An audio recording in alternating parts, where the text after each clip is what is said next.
Kaixo, ogi etorria, gorputz geometriko hau ortoedro bat da, horrek esan nahi du bere angelu guztiak 80 gradukoak direla. Orduan, Pitagorasen teorema aplikatu dezakegu. Zenbat diagonal ditugu bi, bat azaletik doana eta bestea ortoedron barrutik dijoana. Horan, honi dituko dugu adibidez D bat eta honi D bi. D bat aurkitzen nahiko erraza da. Esan dugu 80 graduko angeluak ditula, orduan izango dezake horrela. 3 eta 4. Eta hau, diagonala, aurkitzea izango dezake. Hau kateto bat eta hau beste kateto bat. Eta diagonala hipotenusa. Orduan jarriko genuke diagonala berbi, berdin. 4 berbi, gehi 3 berbi. Hori zen bada? 16 gehi 9, orduan berretzea dena errotzen pasatzen badugu, hau da, 25 erroa.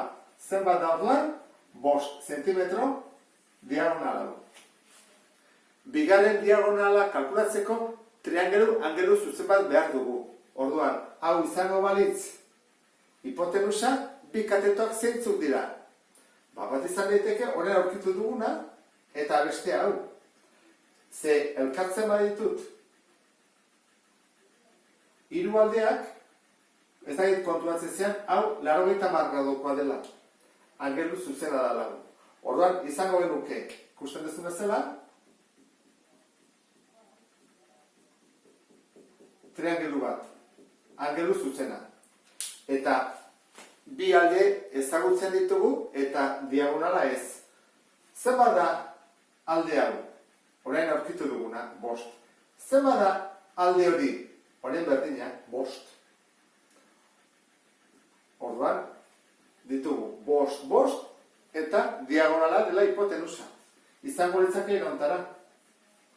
5 eta diagonala bigarrena. Orduan jarriko genuke diagonala berbi, berdin, 5 berbi, 5 berbi, hori zen bada, hau da 50. Orduan, 50 erroa.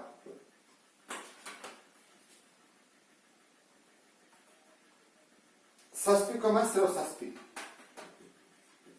zentimetro.